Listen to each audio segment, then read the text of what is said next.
Gorputz batek airea nola mugitzen duen, argiak azalaren gainazala nola lastantzen duen, edo une txiki bat nola bihurtu daitekeen istorio. Hor dago, gaurko gonbidatuaren benetako magia. Argazkigintzan 15 urte baino gehiago daramatza, eta bere lanak badu berezitasun bat. Begirada sozila, egunerokotasunaren poesia, eta pertsonen benekotasuna modu organikoan harrapatzen duen estetika. Moda askotan begirada bisualean eraikitzen den narrazioa da eta gaur gure artean dugun gonbidatuak badaki nola jantzi identitatea, nola garatu estiloa mugimenduan eta nola bihurtu argia gure bigarren jantzia. Benetako plazerra da sormena eta intimitatea modu hain zintzoan uztartzen dituen profesional hau gure artean izatea. Ongi etorri Euskarazko lehen moda podcastera, Ekaitz Zilarmendi Urrutia. Profesionalen begiradatik, gure hizkuntzan, Euskarazko lehen moda podcasta. Moda 360. Ekaitz, non eta nola sortu zitzaizun argazkilaritzarekiko jakimin hori? Bueno, kontu da 18 urte edo, 17-18 bat urte nituela, pertsona berezi batek lehen kamera garai hartan analogikoa oparituzten. Tolasia hasi nintzen pixkat lehenengoko argazkiak egiten, jakin barik zertan ari nintzen, egixe esan. Gero urtetxo batzuetan itxi nauen, pasauzien urtetxo batzuk argazkirik egin barik, eta bapatean ez dakit batzuetan zerbaitek deitzen dotzu, atentzioa edo zerbait barruan entzuten dozu, eta lehenengoko kamera digitala erosi nauen ordu hartan Andorrara joan da. Horretan asgue baitzen nolakoak. Hori da. Eta bueno, nik ustot izen zala, kamera txikitsu hori erosi, argazkitxo batzuk egiten hasi, ondoren, baina esaten duzu, eta hau efektu hau zelan lortuko da, galdera horrek etortzen jakunak, pixkat gurezulako beti argazki bat ikusi dozulako ez dakit nun, edo teknikatik, pixka bat. Eta ustot, urrengoko urtean izen zala, kamera reflex bat erosi nahuela, autodidakta gisa hasi nintzen, baina, zauen puntotxo bat, konturatzen nintzela iristen agian nik iristea gure nauen leku horretara, batzuetan egiten ditugu olako, jartzen ditugu meta batzuk, gure bizitzan, edo gure oso horra iritsi, eta orduen erabaki nauen, igual, matematika saltzen bazuzten, errexagoa izango zala, eta orduen hasi nintzen, ikasten, hasiera baten Bilbora joan nintzen ikastera urte betez. Hori zamenatu? Bai, lanean ibili nintzen, lan eta ordu hortan kooperatiban egiten hauen lan. Urte bete zegoen nintzen Bilbon eskola txiki baten, Ilargi deitzen zen eskola txiki baten ikasten. Eta gero, ordu hortan konturatu nintzen gustau egiten, gustatzen jatela, materia, hasi, eta teknikatik aratago eskola horretan, autorei garrantzia muten jatien, orduentxe ezautu nituen, nahiko ohikoa da, hasiera baten argazkilaritzan azten gareno, Sebastian Salgado baten lana ezagutzea. Baina egia da, kasu edo eskola horretan Eugenio Rekunko batek, bazaukola bere lekutxoa, modara lotuta dauen argazkilari bada, moda publizitatearekin. Ze garrantzitsua da neukitzea referentia. Bai, oso. Super garrantzitsua. Bai, oso. Eta nik ustot, orduen konturatu nintzela argazkilaritza etzala soilik argazkiak egitea, bauela mundu berri bat, Eta horri interesanteena da, zu ere nola zauzen zabalik mundu horretan sartzeko, Eta nik uste zabalik ninguela, gero erabaki nagoen Donostira joatia 2 urtez ikastera argazkilaritza, ikasketa profesionalak ziren, Ibasfot eskolan, eta pixkat hori izan zen ere hasiera, pixkat argazkilaritzakin, eta gaur egun arte hemen nahuela, ez da gutxi. Hori da, ez da gutxi. Eta egitxa da zure ibilbidean zehar, beti egondala mugimentua, gorputza eta intimitatea oso presente. Ze dauko gorputzak, zure ustez, argazkixetan hainbeste esaten dauiena o hainbeste emoten dauiena?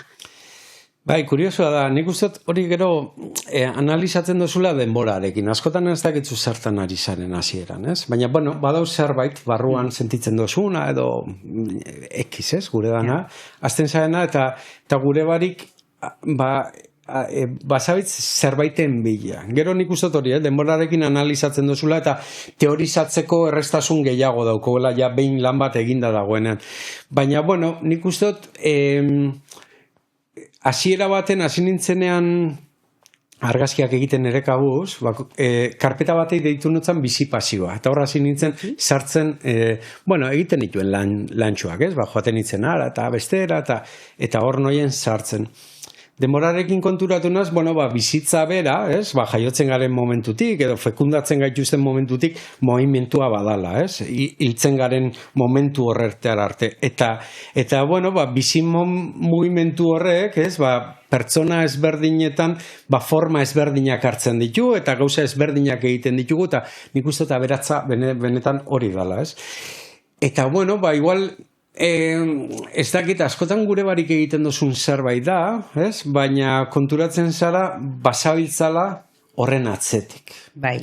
Zeo zerrek erakarri itxen zau. Bai, hori fatemasa topatzera be bai da, horrek erakartzen zauelako be. Bai, askotan da, dantzari batei argazki saio bat egiten dutzezunean, ez? Eta ikusten duzunean, dantzari hori nolabait inungo ezer itzegin gabe, dantza saio edo argazki saio horretan hobeto esan da, zuzara pixkat espektadorea kamararekin eta zabiltza momentu espezifiko edo momentu batzuk harrapatzen eta movimentu hori nolabait gelditzen, ez? Argazkilaritzak hori dauko, askotan movimentua gelditu egiten da. Bideoan movimentua jarraitu egiten da, eta argazkilaritzak gelditu egiten da. Baina, interesantea da, askotan, bai. Baina asko esaten da, ez da egia da, gelditu egiten dauela, ez? Azkenean irudi bada, baina movimentua be bai transmititu egiten dau. Bai, hori da, argazkia dinamikoa jarraitzen dau izaten, nolabait, bai, hori da, bai. Eta apurtxo bat podcast honen esparrura ekartzen, ez? Bai. Moda eta argazki gintza, ez? Etengabeko elkarrizketan daz beti. Zure lanian, ze paper jokatzen dago arropak? Interesantea, zen nik uste dut argazki saioa planteatzen dugu momentutik berdin da. Ez dauko zertean argazki saio bat, modako argazki saio bat izan beharrik, baina jantzitagoaz generalean. Tokatu jat, behiusik ere argazki saio batzuk egitea, baina gure barik danok emoten dut zau garrantzia. Zer eramango dut jantzita, ez? Hori izaten da galdera ohiko bat. Nik uste dut askotan dela... Behintzen niri, barkatu muztia. Niri askotan. Jodoko dezta izela fango naz. Bai, hori da gure eguneroko ogia. Bai, hori da, eta nik uste dut, plasmatzea nahi dan horren arabera aukeratzen da gauza bat edo beste. Bai. Ez dakit, udan baldin bagauz eta argazki saioa edo kanpaina hori udarekin lotuta baldin badau, jertxeak ez dira saltzen. Zerbait atemporalagoa baldin bada, ez baldin badauko ez, kontutan euki beharrik ez badauko hori, igual ez da zaintzen horren beste. Baina, nik uste bukaerako emaitzean beti laguntzen dauela, kolore paleta bat kontutan eukitzea, testura batzuk, modan dagoen, edo gaur egungo jentea nola jazten dan, klaro, baldin bagoaz, argazki saio bat egitea, 80. hamarkadan oinarrituta dagoena, 80. hamarkadan oinarritutako jantzixak erabiliko ditugu momentu horretan hori irudikatzeko eta plasmatzeko, ez? Orduan, klaro, lotuta dau eta eskutik ebatuta doaz, bai. Bi galdera tortza jator. Alde batetik, ez? Esan duzu paletan eta nola aukeratzen duzu atmosferake paletak, argiak, hori alde batetik etorren jat, baina gero pentsau dut, baina bai horren arabera aukeratu zeike bai analogikoki inlana edo digitalki ziaro ezberdina da. Osea, hor askotan iten da, hau da, aukeratzen duzue paletak, atmosferak, esango duzu irizpideak zeintzu dien, o danadalakoa, baina horren arabera bai esaten duzue, igual honek eskatzen dau, lan honek eskatzen dau analogikora fatia. Osea, adibidez guk behin inginuan, eta oso guapo gontzan, hartu eta sartu ginuan gero argazki batzuk analogikoan, oso ondo funtzionatzen zauen, baina badakit etzauila funtzionauko iguel, beste jantzi batzuk erabili izan baginuan argazki horrek iten. Bai, hor kontua da batzuetan improvisaziotik asko egiten dala. zan nahi dutena, nik uste dut, kanpaina hundietan asko zainduko dan esparrua dala, ez? Eta estilismoa, bueno, hor egoten dala, batzuetan zaintzen dala, eta aurren lan hori egiten da, ez? Ba, zer ropa aukeratu, probatu, olako gauzak egiten die. Nere kasuan, nere esperientziatik, askotan, bueno, nagoituta abataia lan egiten asko. Orduan, hor batzuetan askotan igual modeloa edo modelo lanak egingo dauena, benetan askotan ez da modeloa, tortzen da bere motxilarekin, bere erropatxuekin, eta egiten dugu pixkata aukeraketa azkar bat, beste pare bat pertsona baldin badauz, eta hor egiten dugu lako, ez, aukeraketa bat, erabaki azkar batzuk hartzen die, eta bueno, generalean funtzionatzen dago. Baina, bai, nire kasuan ohituta nago pixkata bataia lan egiten.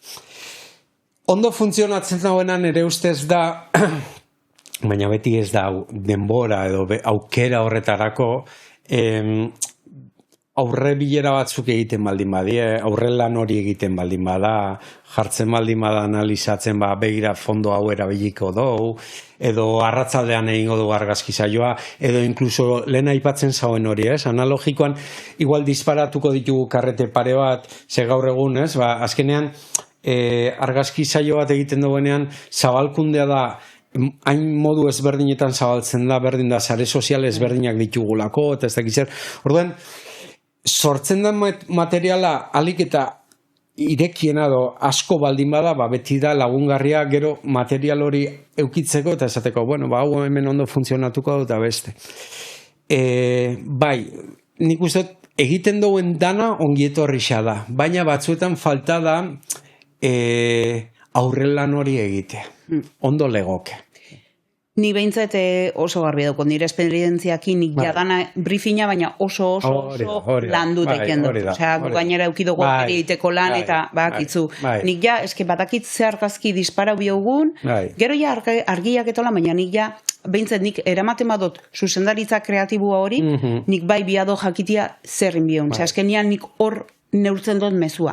Baina egia da, azken aldixan, abiela ikusten pila bat, gu faten garenean pasareletara, markek dabitzie eramaten estrategia oso ezberdinak. Alde batetik, iten dabe euren lookbooka, eta hori da oso garrantzitsua, gero eramateko eroslien gana, eta eurak iten dauia azkenian eskari guztia, 6 hilabete berandu hau, jasoko daubiena euren dendetan, odana alakoa, showroometan. Orduan, alde batetik lookbook horreik iteitu uste, eta hor bai izaten da pixket, zuk esan dozuna, ez?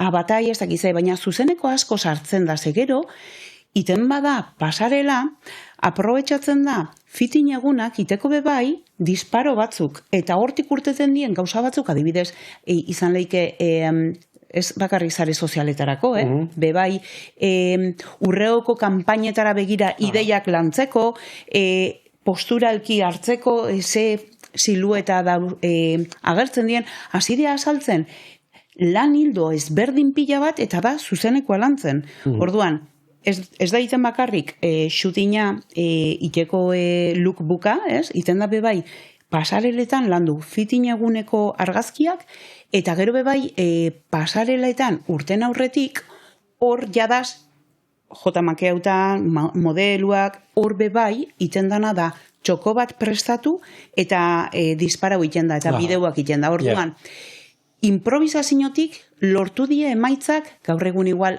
geixo demandatzen dienak, naturalauak, odanalakoak, baina gero bebai errekurtso horreik azkenean unifika bitxe dituzu. Ze mogitzen dozun guztia desfile bat iteko, eta badakitzu hor egongo dala argazkilaria eta bideoa grabauko dauen pertsonal teknikoa, hor bebai zuzenekotik asko iten da beia, gaur egun, hasike. Galderatxo bat, nolakoa da zure egunerokotasuna? Hau da, ze parte da sormen hutsa eta ze parte da apur bat ja disiplina? Bai, bueno, egisa da ni pixkata kontrakorriente bizinaz. Nik ez dago astelen eta ostiral bat generalean oso gutxi urtean lantxo batzuk sartzen da igual de lunes a viernes hori, baina generalean ohikoa da igual zapatu bat lan itxia, edo domeka bat, edo astelen atzalde bat, edo, bueno, berdin da, pixkate badauko eta agenda arraro bat. Nik uste dut pixkat importanteena da, ez garela gelditzen sekula ikasten, ikasteko modu ezberdina dauzela, ez dela bakarrik argazkiak egiten ikasten da, noski, baina beti inspirazioa topatu behar dozuan eta hemen. Esan nahi dutena da, momentu baten igual pelikulak ikusten, dokumentalak ikusten, edo musika bera ikusten. Ez dakit, Rosalian azkenengo, bideoklipa bezala da. Ez, bueno, hau... brutala. Nipetzoja brutala. AdWords horretan agertu dana, ez? Esaten duzu, kuriosoa da, indala gutxi egin dut argazki saio bat dantzatalde batei, eta eszena hori hasieran dagoena bera argiztatuta dantzariak inguruan daukona hori irudikatu gauen. Osea, ez da, Rosalia guri kopiatu gaituela, hori badakitez ez, baina eszena hori izan da, esaten zu behitu, hortipe badauko, ez, nola baitez? Badakitzu zein etorre jaten burura ikusi nabanian eskena?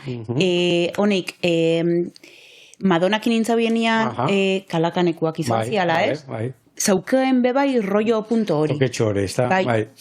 Bai, nik uste hori dala gure egunerokotasuna, askotan, ez dakit, karo, egon bizara, aktualizatutaz gauza guztietan, material aldetik teknologiak zenbat aldatzen dauen, etengabe ari da aldatzen, orduan, bueno, egunerokotasuna hori da, eta gero, posible baldin bada, argazki saio batzuk aurrez prestatzea, lehen aipatu duzun briefing horrek kontrastatzeko edo egiteko aukera, lokalizazioak ikustera joatea, hori bai parte da, ez? Nolabait gure lanan parte da. Orduan askotan, naiz eta ez izan lan bat, nolabait remuneratua dana, baina hor dagoen zerbait da, gure barik egiten dozu gainera. Ekaitz, zuretako ze da estilua argazki egintzan, o zein da zure estilua? Ja, bueno, nik uste estilo bat markatua landu dotela, gure barik, eta behitu, hago txikinakin esaten dut hau, batzuetan norberai, igual, ez beti kostatzen jaku eta askotan esaten dut, ikusi dut zure argazki bat eta banekin zuria dela, eta postekoa da, ilusioa egiten dago, ez, nola bait, ez? Bueno, egia da nik argazkilari bezala eta freelance bezala, lan ezberdin asko egiten ditu dela, gauza oso ezberdina gainera, izeleike publizitatea, izeleike, fotokazetaritza, edo, holako gauza batzuk egiten ditut, pixka danetik, ez da? Eta ez da berdina, igual, momentu baten argazki saio bat tokatzen jatzunean, Donostin, Uztailak 15, Zurriolan, argazki saio bat iguardiko 12. Hor dagotzu egun argitxu bada, eguzkixa dau, hor dauz argi mota bat, eta horra moldatu behar zara, eta ikasi duguna da, argazkilari bezala, moldatzen argi egoera ezberdinetara. Gustora, sentitzen az argi gutxi dauzen estenatan edo momentuetan. Hor nabil disfrutatzen da argazki saio baten igual, gela baten gauzenean, edo argiak itzaltzeko, argiak itzaltzen dituzu, eta azten zara jolasten argiekin eta foko bat pizten dozu, atzekaldean beste kontra bat sartzen dozu, kemakina bat isotzen dozu, eta hor, nolabait zuk lienzo txuri hori edo nolabait osatzen azten zarenean, eta zauzenean pixkat begira ez zauze, generalean zuzara ebai pizten da bilen argiak eta beste, han lebo bitz batek eta gaur egun hori egiten dago, iristen die xutinetara, eta ja dana montatuta dago, eta disparatzen dago, baina horra iristeko ibilbide luze bat egin dago. Gu gara, hori pringatzen duenak fokoa montatu, bestea, baina hori bidea da, hori egin beharreko gauza bat da.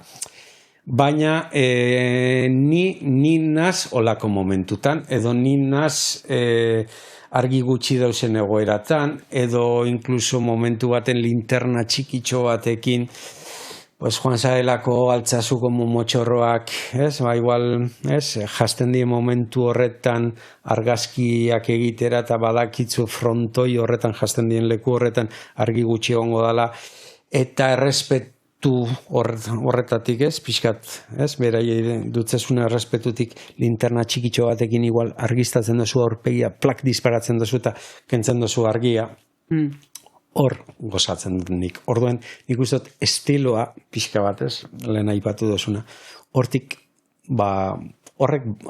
daukola lotura nerekin. Ni gainera badakit, nik ikusten modu zure argazki bat, ni askotan badakit. Nietako dauko sakontasuna, ez dakit, eta modara ekartzen, modan askotan diedanak oso planuak, eta nietako hartzen da profundidade punto hori, eta egisa esan, guai dau. Eta gauza bada estilua, baina zuretako ze norabide dabil hartzen irudiak, ez? Eta atrebiru ingo nintzake esaten, ze estetika dabil jorratzen gaur egun, irudiak, argazkilaritzak, modan itxendien editorial horreik, zuk ze ikusten dozu, zein dan tendentzia, zein da joera? Moda editoriala, testuinguru estetiko eta narratibo baten barruan moda irudikatzeko sortzen den eduki bizuala da. Jantziak eta osagarriak modu artistikoan erakusten ditu, irudiaren bidez, estilo, joera eta ideia bat adieraziz. Bai, bueno, hau neretik, nik ez dut kontrolatzen tendentzia guzti hori zein da, ni igual iristen jatena eta iristen jatena asko da sare sozialetatik. Bai. Igual eritzia horra mugatzen dut ere, bai, ez?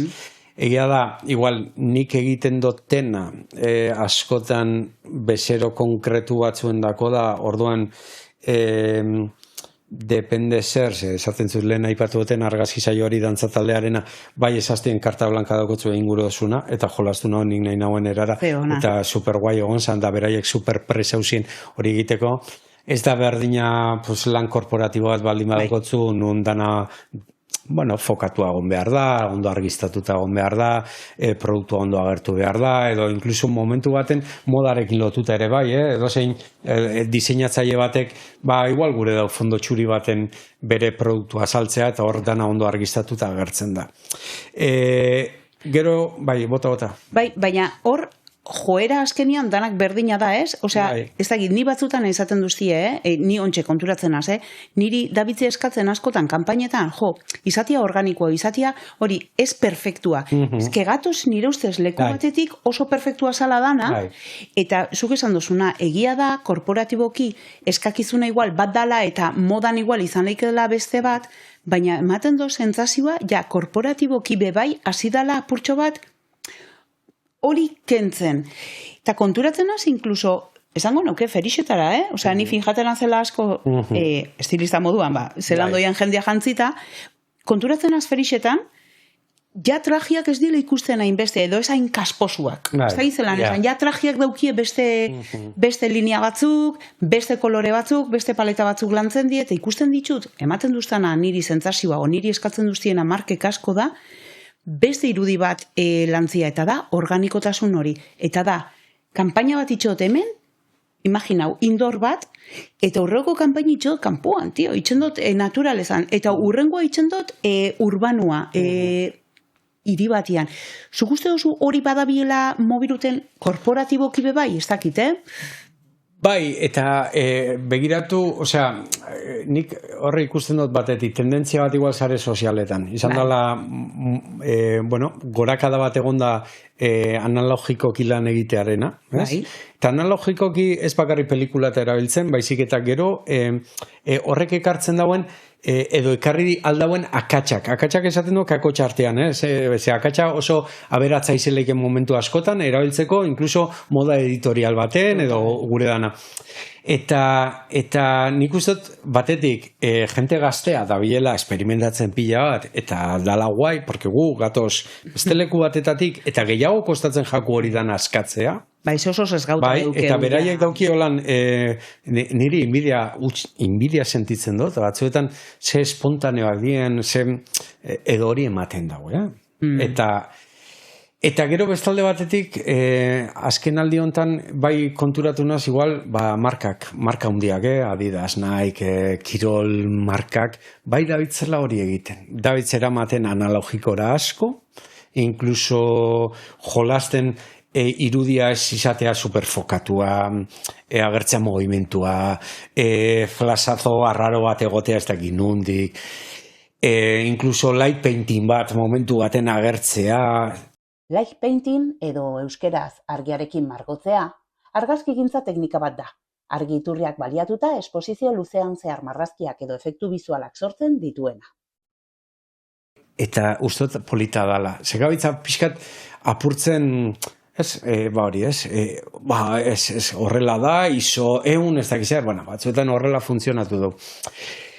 Eta korporatiboki, batzuetan nik beste lagun batzukin edo beste argazkile batzukin hitz egiten dut, ez? Batzuetan zenbat kostatzen jakun hori alde batetara ustea, eta esatea, bueno, bale, txoin, orduen abiadura geldo bat ibilikot, efektu arraro bat lortzeko, etcétera.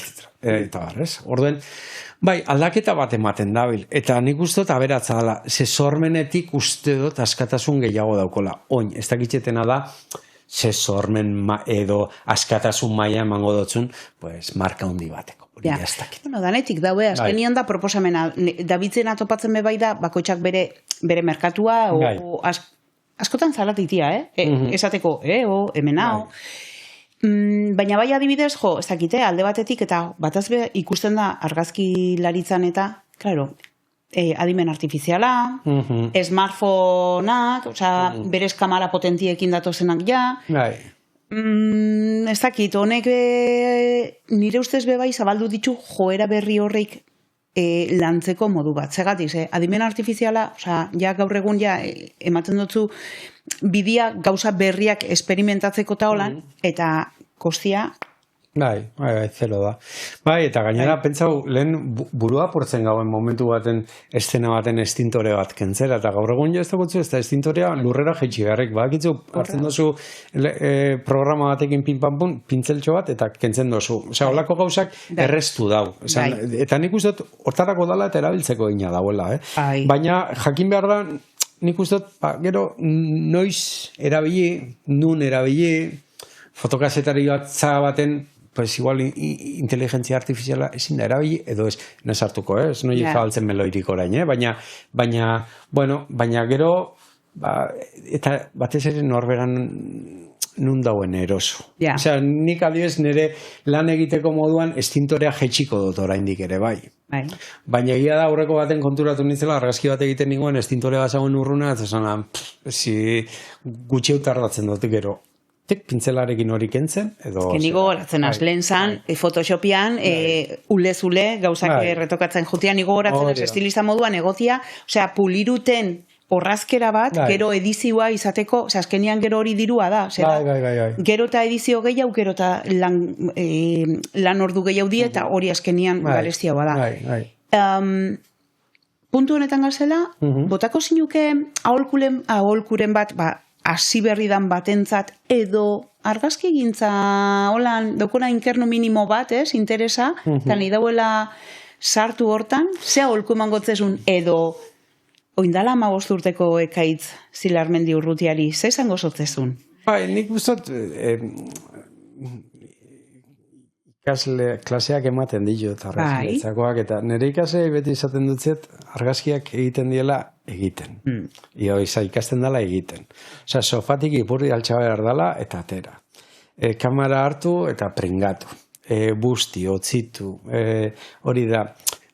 Nik batzuetan denbora askarregi pasatzen da, osea, eta ez da hemen zera egitearen, baina konturatzen az, zenbat lekutatik ibilina zen, gira eta huelta, osea, nolabait badago barruan zerbait mugitzen zaituena, lehen hitz egiten mugimendu hori izango da, bizi mugimendu hori, eta eramaten zaituena, egoera ezberdinetara. Kamera bat aitzaki perfektua da, askotan. Eramaten zaitu, edo laguntzen dutzu sartzen leku batzuetan, igual kamera barik ezinan atrebituko, ez dakit badaolako eskudo, zerbait egiten dago, ez dakit zer da, baina zerbait egiten dago. Orduan, ikastera edo astera doien horrei egin argazkiak, eta galdetu. Nik hori egin nagoen, sareak batzuetan lotzabako samarra izan nintzen. Esan nahi dutena da, ezetza naukon beti. Eta askotan hitz egiten edo idazten utzien, garai hartan Facebooketik. Gero, torri zien Instagram, eta honi danak, baina Messengerretik edo gure dana, argazkilaria jarraitu eta beraiei galdetu. Aizu, ez dakit lantzeko inauteriak oraintxe datoz, ze ordutan aterako da ziripot, edo mielotxin, edo nola da, eta pixkat lotzabako puntu horretatik ere bai, eta gure barik, jenteak erantzuten zauen. Nik erantzuten dut gaur egun ere, bai. Galdetzen duztienien orduen. Zer da, nik ikasi dut horrela, eta erakusteko nao, erakusteko norbait baldimanaz, baina, esperientzia txikitxo bat hartu dut urte hauetan, eta Eta bueno, beti nau prest, uste dut laguntzeko beste batzuei ere bai. Bai, eta gainera formakuntzan gazen pertsonek bai konturatzen gara, gainera erakusten ikasten da pila bat. Ikasten da pila bat, osea. Eta egisa da daukotzula beste sensibilidade bat. Eta niri berdina pastaja, nire jende asko galdetzen duz edo, inkluso liburuak, behitu, ez haitxez hasi hortik, hasi honetatik, ze horrek emango dutzu oinarria, gero beste guztia egiteko, hori gira da. Zure ustez, baloratzen da argazkilaritza eta moda argazkilaritza bai sartuko nauke hor, baina zure ustez argazkilaritza, tal cual, disiplina moduan, baloratzen da Euskal Herrian, ez noie ja, ez estatu mailara, ez Europa mailara, ez mundu mailara. Euskal Herrian. A ber, nik uste baietz. Gero, zer landu badauko. Vale. Zer esan nahi dutena da, naiz eta gaur egun argazkiak egitea erresagoa dan, segurotez, inkluso gure mugikorretan dauko kamera bat, eta danok egiten dugu argazkiak, eta danok nahi dugu betu argazki hori, eta orduen badagolako, gogo bat ikasteko, baina nik uste dut argazkilariaren beraren lana baloratzen dala. Nik uste dut interesanteena da, batzuetan, ez da argazki saioetan, inkluso eraman geike hau guztia, bideograbaketa batetara, edo inkluso imaginatu argazki eta bideograbaketa batetara, nola baita edo shooting batetara, edo zu pertsona bat inoiz ez dana egon eramaten dozunean da konturatzen danean 12 ordu egongo dala, goizeko 9 hasi eta gabeko 9 arte pringar, edo goratzen dozu egon ginenean Arantzasun bukatu gauela gabeko ordu bietan, lanean. Gainera etzegoen pentsauta, eta esan gauen, ingeike prorroga bat, peka ba. Bai, eta otxaiak bat zan, hotz egiten zauen gabeko ordu biak, antzauta gauzet. Kartzen duzunien pertsona bat ez dagoen ohituta ritmo horretara esaten da, hau ez da hain erresa. Eta hor dau, askotan ez jakintasunetik ez da baloratzen. Gero, argazkilari bezala bizitzea erresa ez da, beste zera eta ez da kejatik. Baina nik uste dut, igual ekonomikoki gauza batzuetan hobeto baloratu beharko gauen. Medioak adibidez oso gutxi ordaintzen daue. Eta beraiek badakite zer dagoen horren atzetik. Eta nik konturatzen az, orokorrean lanketa bat egin behar duguela. Danok ere bai. Baina, nik uste orokorrean baloratzen dala. Ez dala gutxi? Baina, pixkatxo bat, egin deigun esfortzutxo bat baloratzeko gehiago. Bale. Badukotzu holan bitxikeriren bat, historioren bat, holan pasarteren bat, azkenian, demora desente indozu klik, klik, klik, klik, tartietan. Nik uste dut bitxikeriak beti dauzela, askotan leku ezberdinetara zoiezenean batez ere zure kabuz, pixkat, ez dakitzunean, ez gauza bada, deitzen dutzunean unbaitetik eta esaten dutzunean, joan behar zara ara, ingar dozu argazkia, berdin da zer dan, basoaz beste gorputz batekin, gehiago sinisten duzu, zugan. Zoiezenien pixkat...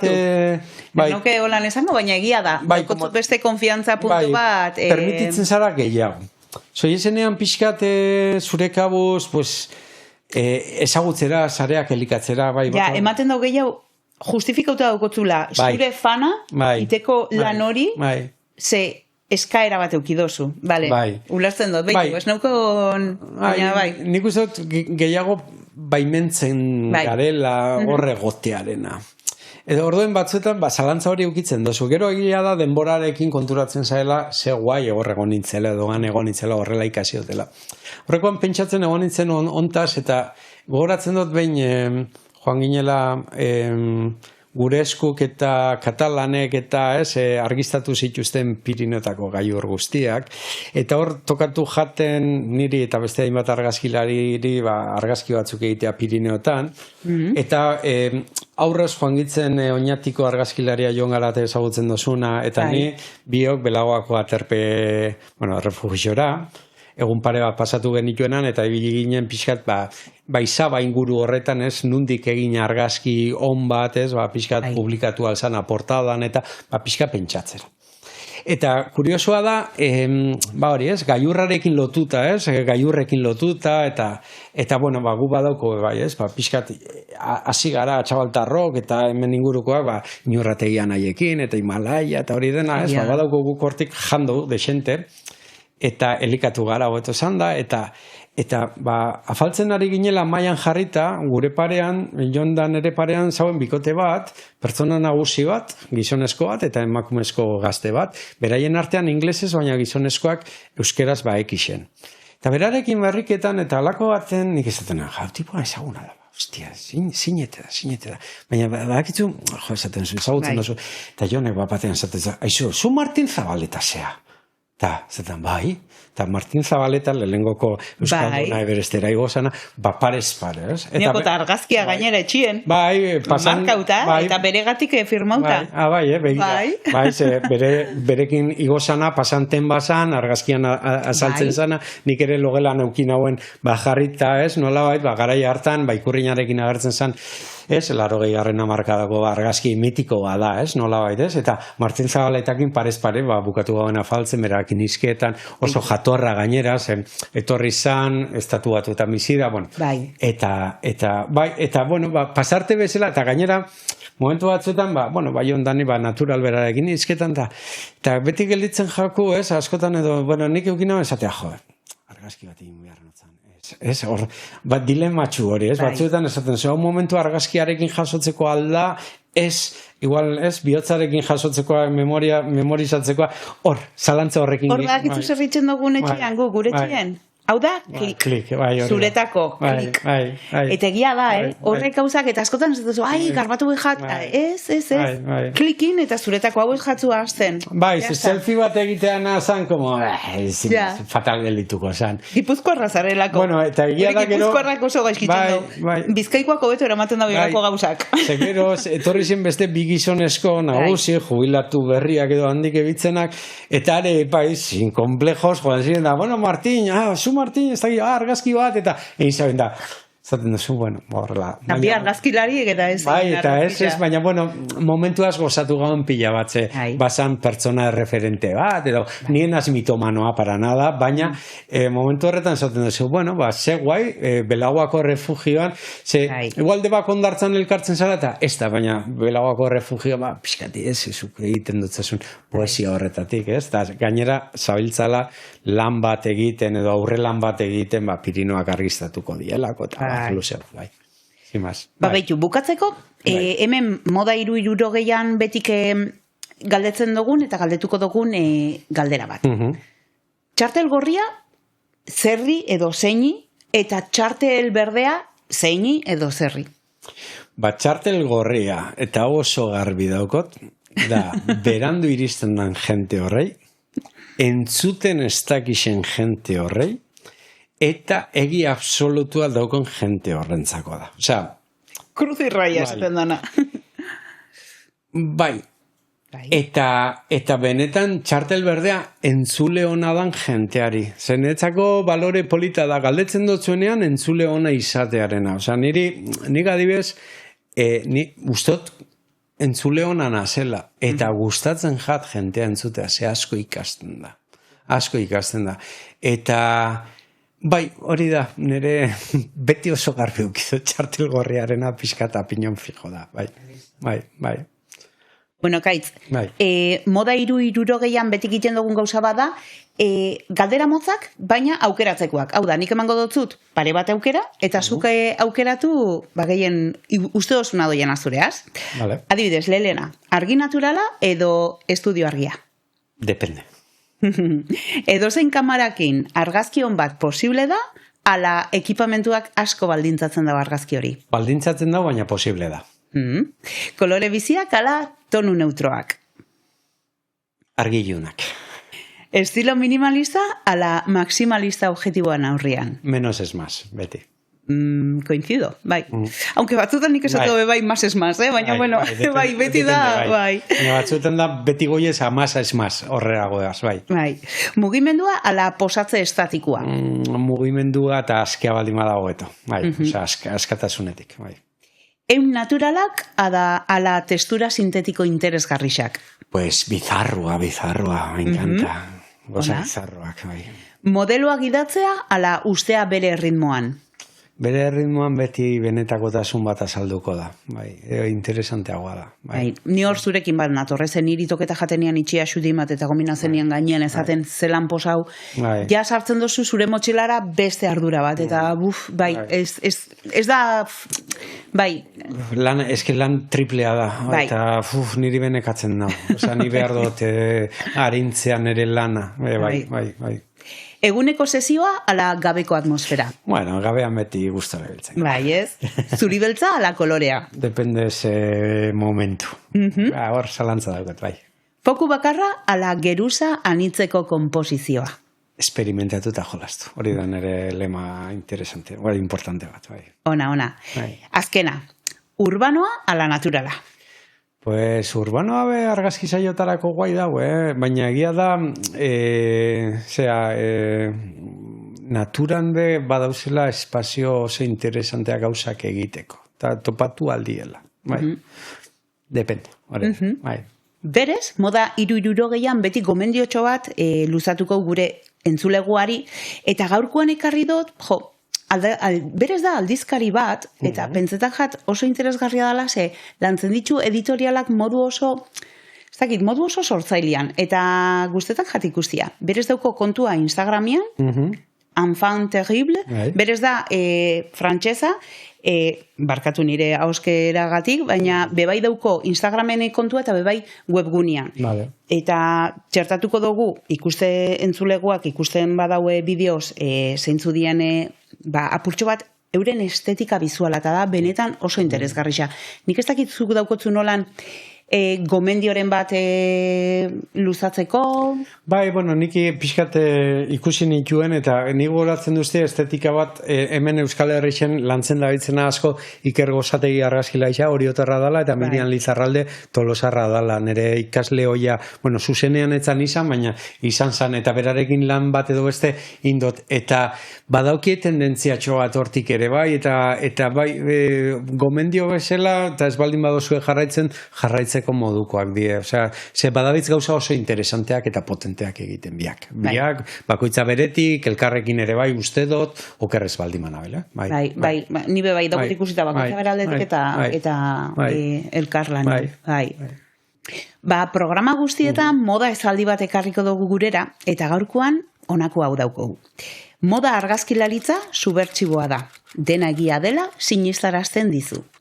Hau berez, Helmut Newtonen esaldi bat da, eta, Helmut Newton berez argazkilare ospetsu bat izan zen, 70. hamarkadan nolan hasi zen ospi hartzen, eta 80. hamarkadan ustot izazala super izar bat moduan ja, behintzet modan, El Vogue, Queen moduko aldizkarietan eman zotzen beste bueltatxo bat estetika, berak lantzen zauen irudia, momenturako, izan zen pixket, iraultzailea. Bai, erreferentzi bat izen da, moda munduan, eta berakin batera, nik uste dut horregondiela, izen handixak, Peter Lindbergh, Anne Leibovitz bat, Britania rada ustot Tim Walker, eta hemen estatu mailan edo, egon dana, Eugenio Recuenco bat, interesantea. Geratu nintzen goguaz, fateko ikusten erakusketa bat beria. Zeinena, Eugenio Recuencona, 375, ikusteko modukoa da. Oso interesantea, detaile pila bat dauko. 8 urte tardatu zauen lan hori egiten, interesantea, gomendagarria, benetan. Kaiz, gauzatxo bat, denboraldi honetan, gonbidatu bakoitzai, elementu txiki bat, o detailetxo bat, o beretako, bere lan esparruan, inspiratzailea dan zerbait objektu bat edo eskatuko, eta ingo dugu, danon artean, moodboard kolektibo bat, azkenean hemen sortatzen dien elkarrizketa guzti hauen narratiba, bizualki plasmatzeko panel batian, ez? Vale. Eta, zuri eskatu ginuan ekartzeko mesedez zerbait, eta zeda ekarri dozuna. Komenta ustezunez moodboarden parte hartzeko, ez? Nolabait zerbait detailetxu bat, begira, topatu dute Badukot etxean nolako armaixo bat argazki paperera pasatutako argazki pila batekin. Eta bueno, hemen agertzen da dantzari bat, hau da oitxura bat atxabaltan egiten dana kintxuak ateratzen die oin sasoi honetan, bueno, pixkat otsaia martxo inguru horretan azaltzen die, pues plazara ateratzen die dantzan egitera, eta beraiei atarata, bueno, dantzaria, bera, igual ez dugu horren beste presentzia, bere hankak daukie presentzia, baina bere isladak bai, lurra guztita zauen. Eta, bueno, bertan jarri dut testutxo bat, eta jartzen dugu argiak eta itzalak badu oreka, edo badute oreka beraien artean, Eta uste gainera gola handala, baina bai, noizkua dau? Bai, bueno, ez dakit izeleik 2017-tik bera, bera esan gurot atzera, hobeto esan da, 16 inguru horretan, ez dut gogoratzen noiz egin hauen, baina, bueno, horre honitzen argazkiak egiten epoka luze baten ohitura honen bueltan, eta, bueno, argazki hori, orduen. Ingo gauza bat, jarriko ja panelian, moko harrian, bakitzu zer, eskerrik asko, eta horregatik. Bale, ez horregatik. Eta ematen dut. Hemen txertatzen, ez? Zugi guztu zulekoan. Perfecto, bale, zogu. Eskerrik asko, Beroso González. Bai, oso gustora, aurrez bezagutzen ginen, orduen, bauen ez, konfidantza hori. Bai, eskerrik asko zuri, placer bat izan da, parte hartzea, osake. Eta egia da, azkenian, lehen esan duguna, erreferentienak, uste dala supergarrantzitsua hori, jendeak eukideixen erreferentziak, jendeak egiten dauran honetan, eta sorkuntza oso ona dao, abiltzet, ze ondo, zuri, esker. Profesionalen begiradatik, gure hizkuntzan, euskarazko lehen moda podcasta. Moda 360.